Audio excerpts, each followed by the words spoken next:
샬롬 2023년 7월 4일 화요일 아침입니다. 오늘도 말씀과 동행하며 예수 그리스도의 제자답게 주고 또 주며 살아가는 푸른나무 교회 성도님들이 되시기를 바랍니다. 먼저 찬양 우리 아버지는 부르신 후에 말씀 나누도록 하겠습니다.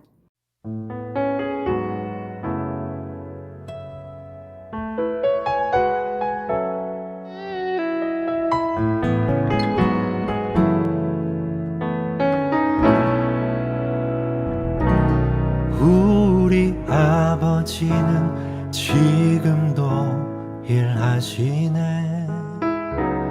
우리 아버지는 지금도 역사하시네.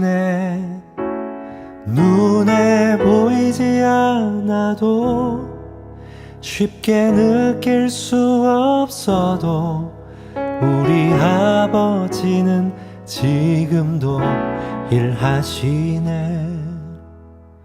우리 아버지는 지금도 일하시네. 우리 아버지는 지금도 역사하시네. 눈에 보이지 않아도 쉽게 느낄 수 없어도 우리 아버지는 지금도 일하시네. 우리 아버지는 내 기도 들으시네. 우리 아버지는 내 기도 응답하시네. 눈에 보이지 않아도 쉽게 느낄 수 없어도 우리 아버지는 내 기도 들으시네.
우리 아버지는 지금도 역사하시네.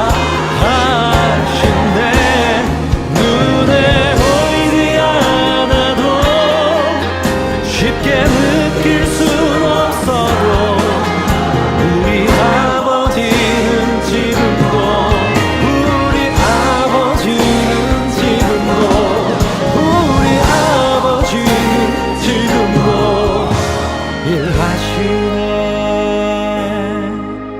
우리 아버지는 지금 여기 계시네.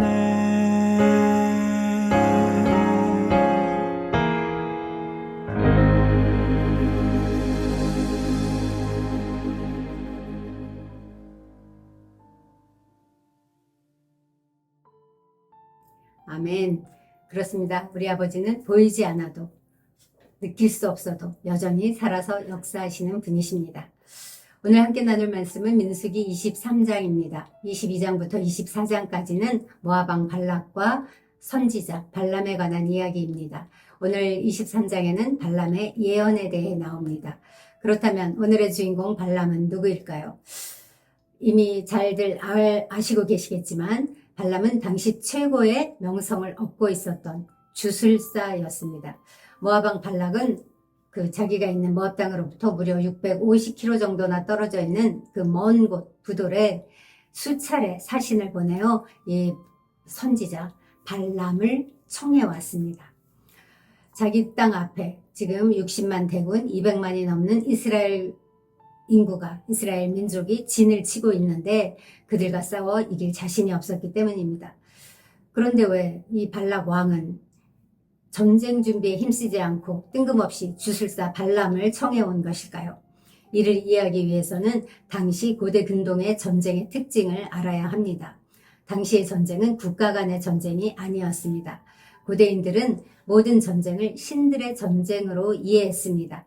왜냐하면 당시 사람들은 자신들이 믿는 신에 의해서 전쟁이 수행되고 전쟁에서 이긴다는 것은 자기들의 신이 상대의 신을 이겼다는 것으로 알고 있었기 때문입니다. 믿고 있었기 때문입니다. 1절입니다. 발람이 발락에게 이르되 나를 위하여 여기 제단 7을 쌓고 거기 숫송아지 7마리와 수량 7마리를 준비하소서 하매 발람이 나를 위하여 7제단을 쌓고 7제물을 준비하라고 말합니다.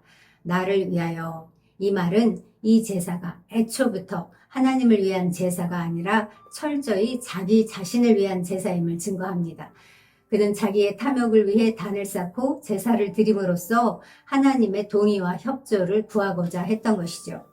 한 가지 특이한 점은 여기 제단이 한 개가 아니라 7개라는 점입니다. 성경에는 이곳 외에 그 어디에도 7개의 제단을 사용한 경우가 없습니다. 그러므로 이것은 순전히 이방의 풍습에서 비롯된 것이 분명합니다. 발람이 7개의 제단을 사용한 것은 그가 여러 민족 신들을 숭배했고 그중 한 분이 여호와였다는 사실을 암시합니다. 발람은 여호와를 유일신, 참신으로서 숭배한 것이 아니라 여러 민족 신들 중에 하나로 생각하고 자기를 위하여 기복적인 제사를 드린 것이죠. 4절을 보면 더 명확해집니다. 발람은 하나님께 내가 7제단을 쌓고 각 제단에 숫송아지와 수량을 드렸나이다 라고 말합니다. 내가 드렸나이다. 여전히 주어가 나입니다. 하나님 중심이 아니라 철저히 자기 중심입니다. 내가 이렇게 당신에게 정성을 다 바쳤으니 이제 나를 위해서 내 원함대로 모압을 축복하고 이스라엘을 저주하는 말을 하라는 뜻이죠. 이는 짐승 몇 마리로 천지의 주제이신 하나님을 조정하려고 하는 그 무지와 교만이라고 할 수 있습니다. 솔직히 우리에게도 이 발람과 같은 모습이 있음을 고백하지 않을 수 없습니다. 하나님 앞에 기도하면서 마치 기브 앤 테이크처럼 하나님 이것만 들어주시면 제가 뭔 몫을 하겠습니다 라며 거래할 때가 종종 있습니다. 내가 원하는 방식으로 하나님이 복 주시길 기대하면서 하나님을 조종하듯이 기도도 하고 헌금도 하고 봉사도 하고 거래하는 경우가 종종 있다고 솔직히 말할 수밖에 없습니다. 오늘 반면교사, 이 발람을 반면교사 삼아서 하나님 중심의 예배를 회복하는 저와 여러분이 되었으면 좋겠습니다. 그럼에도 불구하고 하나님이 발람에게 임하셔서 발람의 입에 말씀을 주셨습니다. 이것은 하나님께서 발람의 제사를 기뻐 받으셨다는 뜻이 아니라 이방의 이 간교한 주술사, 사이비 예언자를 통해서도 역사하실 수 있는 당신의 전능성을 세상에 널리 알리시고자 적극적으로 개입하신 사건입니다. 하나님이 발람에게 무슨 말씀을 주셨을까요? 8절입니다. 하나님이 저주하지 않으신 자를 내가 어찌 저주하며 여호와께서 꾸짖지 않으신 자를 내가 어찌 꾸짖으랴. 이는 인간의 생사화복을 주장하시는 분이 절대적으로 하나님이라는 것을 강조하는 말입니다. 동시에 그 당시에 유명했던 복술가 발람을 철석같이 믿고 있는 이 모압왕 발람의 계획을 여지없이 무너뜨리는 선언이기도 했습니다.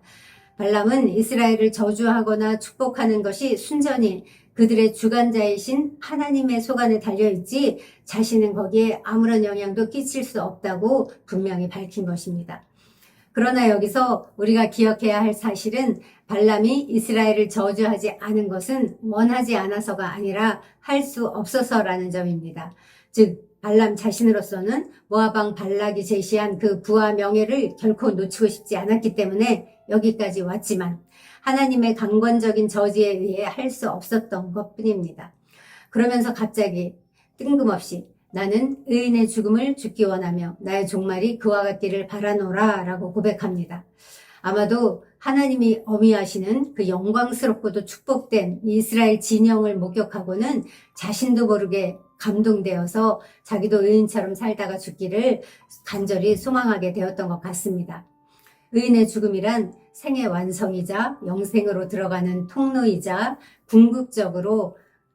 궁극적인 축복의 완성이었습니다. 그것을 자기도 소망하게 됐던 것이죠. 그러나 의인처럼 살지 않고 어떻게 의인처럼 죽을 수 있겠습니까? 발람의 말을 듣자 발락은 당신이 어떻게 나에게 이럴 수가 있소? 내 원수들을 저주해달라고 데려왔더니 오히려 당신은 그들을 축복만 하였소? 라며 항의합니다. 그러면서도 포기하지 못하고 발락은 발람에게 다른 곳으로 가서 그들을 다시 저주해달라고 두 번째 제안을 합니다. 13절입니다. 발락이 말하되 나와 함께 그들을 달리 볼 곳으로 가자. 거기서는 그들을 다 보지 못하고 그들의 끝만 보리니 거기서 나를 위하여 그들을 저주하라 하고, 아까 발람이 나를 위하여 라고 말하더니 발락도 나를 위하여 라고 말합니다. 이것이 바로 사탄의 대표적인 전략입니다. 사탄은 계속해서 우리를 자기 중심으로 속입니다. 발락과 발람은 하나님 방식, 즉 하나님 중심이 아니라 자기들의 방식, 자기 중심대로 제단을 쌓고 제물을 드리면서 여호와를 만나려고 했던 것입니다. 제물로 신을 어르고 달래면서 원하는 것을 얻으려고 하나님과 거래하는 것이죠. 이런 불순한 의도와 동기를 가진 발람이건만 여호와는 이번에도 그에게 임하셔서 그의 입에 말씀을 주셨습니다.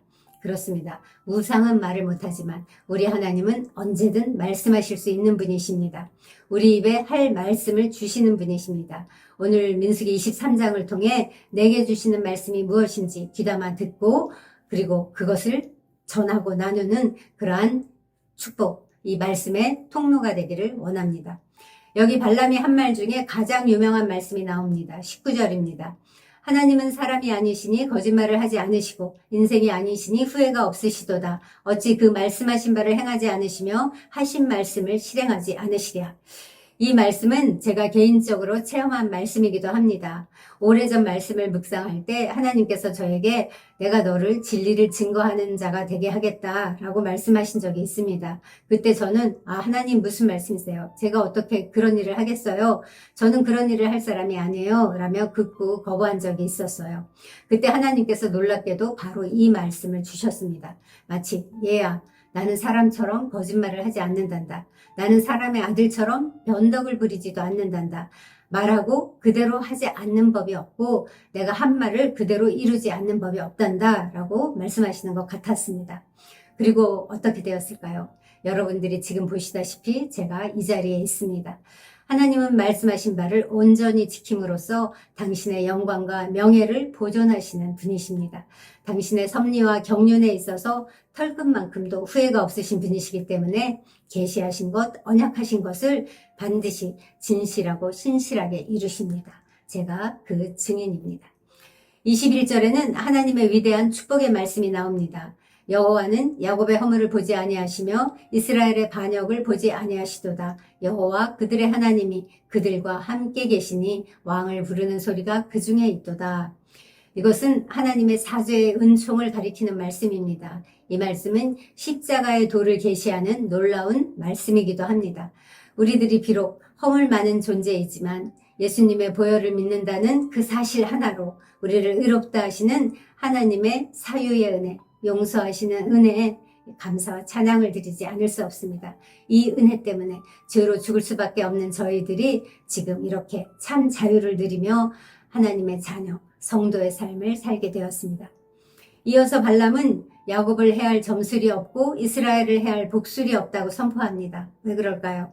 그 하나님께서 그들과 함께 계시기 때문입니다.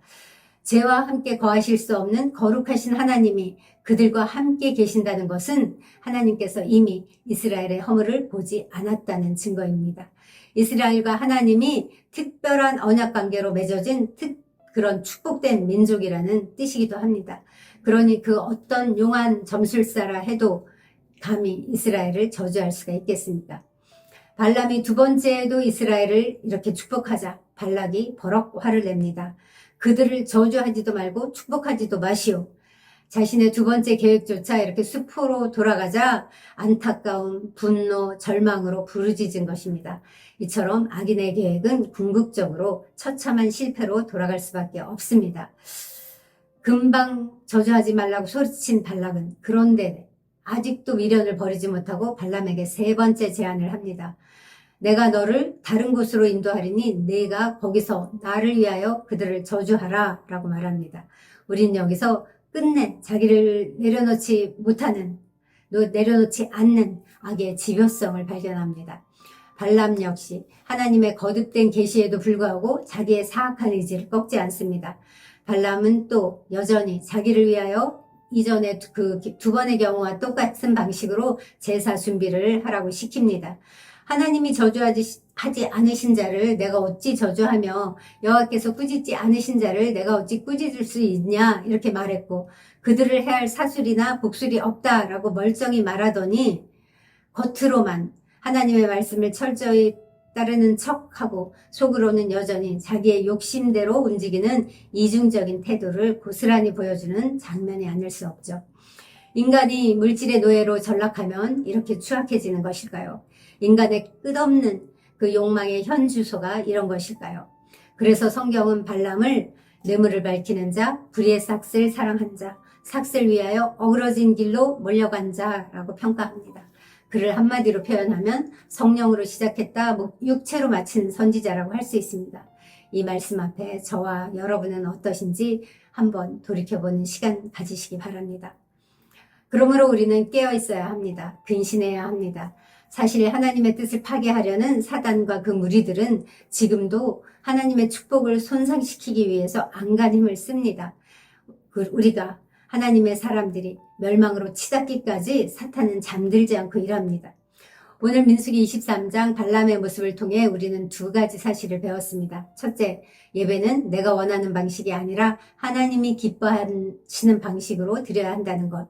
둘째, 우리가 원하는 것을 미리 정해놓고 드리는 기도는 기도가 아니라 거래라는 것, 이것입니다. 예배는 하나님이 중심이 되는 시간이어야 합니다. 내가 예배하고 기도하는 것이 나를 위한 것인지, 진정 하나님을 위한 것인지, 내가 드리는 기도가 나의 유익을 위한 것인지, 하나님의 영광을 위한 것인지, 말씀 앞에, 하나님 앞에 우리 자신을 정직하게 돌아보는 이 아침이 되면 참 좋겠습니다. 나 중심에서 하나님 중심으로 바꿔야겠습니다. 그 비결은 더 이상 내 삶의 주인이 내가 아니고 예수 그리스도라는 사실을 기억하는 것입니다. 매일의 삶의 자리에서 자기를 부인하고 자기 십자가를 붙잡는 것입니다. 내가 죽고 그리스도가 사는 그 놀라운 은혜가 우리의 일상이 되기를 소망합니다. 오늘 이 거짓 선지자 발람을 반면교사 삼아 하나님 앞에 겉다로 속다로가 아닌 온전히 순종하는 저와 푸른나무교회 성도님들이 되시기를 바랍니다. 기도하겠습니다. 하나님 감사합니다. 내가 받아야 할 저주를 나 대신 예수 그리스도께서 십자가에서 지셔서 주님이 이제 이렇게 복된 성도가 되게 하시는 은혜를 감사합니다. 우리를 향해 언제나 축복을 명하시는 아버지 하나님, 오늘도 나를 위해서가 아니라 주를 위하여 사는 한날이 되게 축복하여 주시옵소서. 우리 속에 부어진 그 놀라운 사랑이 흘러 넘쳐서 주님 우리를 만나는 이들이 또 세상이 우리로 인해 복을 받는 그러한 귀한 통로 되도록 저희를 사용하여 주시옵소서. 오늘도 그 일을 행하실 주께 감사드리며 예수님의 이름으로 기도합니다. 아멘. 이제 말씀을 기억하며 기도하시겠습니다. 하나님의 말씀을 올바로 깨닫도록 우리의 눈을 열어주시고 깨닫는 마음을 주시옵소서. 함께 기도하시고요. 또 오늘 우리에게 붙여주신 지체들, 이웃들, 우리가 만나는 모든 영혼들을 축복하는 한날 되게 해주세요. 라고 기도하시겠습니다.